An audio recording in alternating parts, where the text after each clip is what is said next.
Namun demikian, fakta konkret sebagaimana menjadi objek penilaian di atas tidak bisa dilepaskan secara kontekstual atas pengaruh dari unsur-unsur lain yang menimbulkan hubungan sebab akibat. Sebagaimana membaca teks, maka membaca tidak hanya melihat pada huruf mati yang ada di hadapannya, melainkan harus pula mengetahui latar belakang susunan kata dan kalimat untuk dapat memahami makna dari teks dimaksud. Begitu pula halnya dengan membaca sebuah peristiwa. Kejadian itu tidak mungkin berdiri sendiri tanpa ada peristiwa lain yang memengaruhinya. Oleh karena itu, saya akan menilai dalil yang diutarakan pemohon mengenai penyaluran dana bantuan sosial yang dikaitkan dengan pengaruhnya bagi penambahan suara pasangan calon yang mendapat dukungan presiden secara kontekstual. Hal ini pun sejatinya yang menjadi pertimbangan mahkamah secara umum dengan mengambil inisiatif untuk memanggil dan meminta keterangan beberapa menteri dalam persidangan. Saya percaya mahkamah pun ingin menggali lebih dalam terhadap dalil-dalil dan fakta yang diungkapkan oleh pemohon dan memeriksa silang dalil tersebut kepada pihak yang berwenang berkenaan dengan penyaluran dana bantuan sosial dikaitkan dengan unsur-unsur lain yang menimbulkan relasi sebab akibat. Ada beberapa hal penting yang menjadi pertimbangan saya terkait dengan isu penggunaan bantuan sosial untuk menilainya dalam konteks yang lebih umum, yaitu mengenai hakikat keuangan negara atau anggaran negara dan tugas pemerintahan serta pelaksanaan program pemerintah yang diimplementasikan berhimpitan dengan waktu penyelenggaraan pemilu, inkasu tahap kampanye dan pemungutan suara. Yang menjadi persoalan besar dalam kaitan antara penggunaan uang dalam pemilu adalah berkenaan dengan sumber dana tersebut. Jikalau uang yang digunakan peserta pemilu bersumber dari keuangan publik atau anggaran negara, maka derajat persoalan yang harus dihadapi akan bertambah berkali lipat. Sebab penggunaan keuangan negara yang tidak sesuai dan dapat diartikan sebagai penyalahgunaan kekuasaan.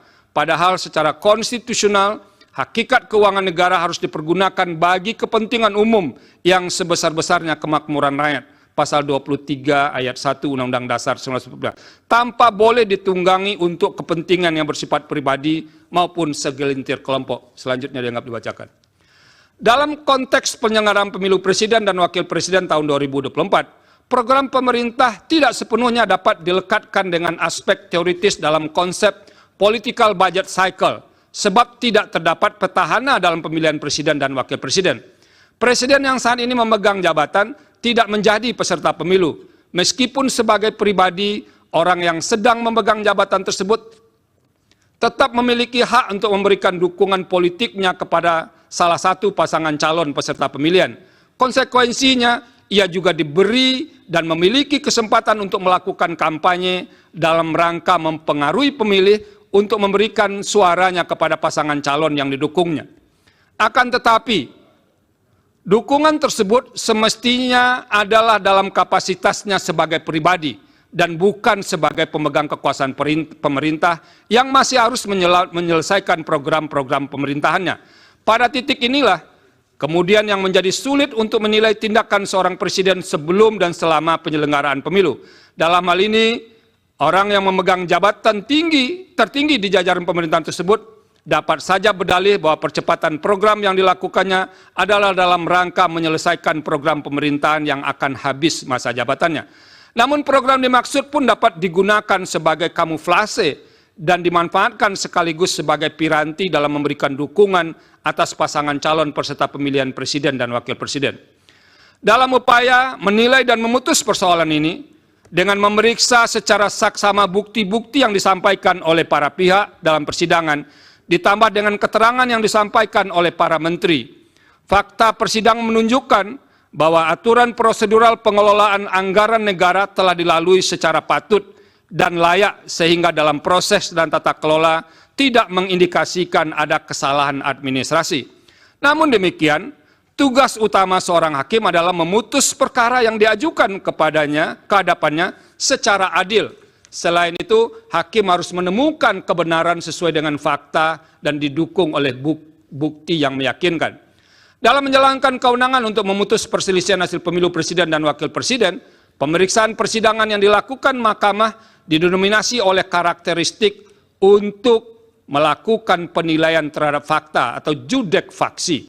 Terlebih apabila dalam dalil-dalil yang diajukan pemohon mengemukakan argumentasi atas terjadinya pelanggaran pada aturan pemilu, fakta tersebut pun sedapat mungkin diukur berdasarkan norma dalam aturan hukum pemilu. Saya meyakini bahwa tidak ada hukum, saya meyakini bahwa tidak ada aturan hukum yang sempurna, terlebih sempurna, kecuali hukum yang dibuat oleh Yang Maha Kuasa. Aturan hukum yang disebut amat lengkap dan mengatur secara rinci setiap tindakan manusia hanyalah klaim dari pembentuknya semata. Senantiasa akan ada dan ditemukan celah aturan hukum dan kemudian dapat dimanfaatkan untuk memenuhi kepentingan pribadi dan terlindung dari ancaman pelanggaran norma hukum. Begitu pula halnya dengan hukum pemilu. Ada celah hukum dalam hal aturan mengenai penggunaan anggaran negara melalui pengejawantahan program pemerintah pada masa yang berdekatan atau berhimpitan dengan penyelenggaraan pemilu. Di samping itu, pada kasus pemilu presiden dan wakil presiden tahun 2024 pun terdapat kekhususan dalam hal posisi presiden yang bukan berstatus sebagai petahana, bukan menjadi pihak yang terlibat sebagai peserta pemilu, melainkan sebagai pihak yang dinilai memberikan dukungan terhadap salah satu pasangan calon. Hal ini memicu pandangan kritis yang disampaikan oleh sebagian kelompok masyarakat. Dampak yang dikhawatirkan adalah peserta pemilu tidak bermain pada lapangan kontestasi yang sama. Terlebih fakta hukum yang ada di sekitar atau pada tahap kampanye berlangsung, kunjungan presiden ke daerah menunjukkan peningkatan intensitas dibandingkan biasanya. Faktor yang mendukung hal tersebut antara lain adalah keadaan adanya celah aturan hukum dalam undang-undang pemilu yang berpeluang dimanfaatkan. Perumpamaan kondisi demikian ibarat banyak orang melihat asap mengepul membubung tinggi, tapi tiada satu pun yang dapat menemukan titik api yang menjadi sumber asap itu. Pada titik inilah moralitas atau etika memainkan peran penting agar tidak memanfaatkan celah atau kekosongan aturan hukum, legal loopholes. Bagaimanapun dampak dari dukungan tersebut kepada salah satu peserta pemilu menyebabkan ketidaksetaraan peserta dalam kontestasi perebutan suara rakyat. Padahal salah satu bentuk nyata perwujudan azas adil dalam pemilu adalah adanya upaya para peserta pemilu berada pada posisi yang setara. Suasana kebatinan demikian seharusnya dipahami semua penyelenggara pemilu dan pejabat negara untuk menerapkan standar etika tertinggi, the highest moral standard. Berdasarkan pertimbangan di atas, secara kelembagaan, saya memahami posisi mahkamah atau mayoritas hakim yang terkendala oleh banyak pertimbangan, terutama soal bukti dan penilaian atas bukti yang sehingga tidak dapat bergerak lebih jauh. Namun demikian, secara pribadi, sebagai hakim, saya memiliki keyakinan yang berbeda.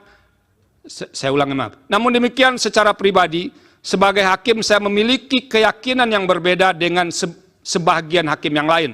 Dalam hal ini, terdapat fakta persidangan perihal pemberian atau penyaluran bansos atau sebutan lainnya yang lebih masif dibagikan pada rentang waktu yang berdekatan atau berhimpitan dengan pemilu.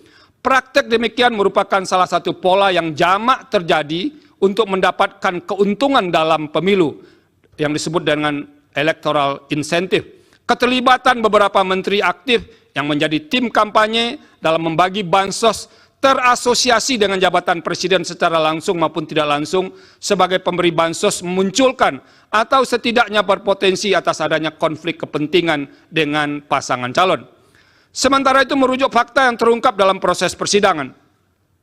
Menteri yang terkait langsung dengan tugas tersebut, inkasu Menteri Sosial, yang seharusnya memiliki tanggung jawab terhadap pemberian bansos, menyampaikan keterangan bahwa tidak pernah terlibat dan atau dilibatkan dalam pemberian atau penyaluran bansos secara langsung di lapangan.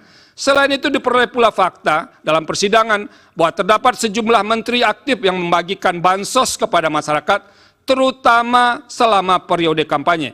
Kunjungan ke masyarakat itu hampir selalu menyampaikan pesan bersayap yang dapat dimaknai sebagai bentuk dukungan atau kampanye terselubung bagi pasangan calon tertentu.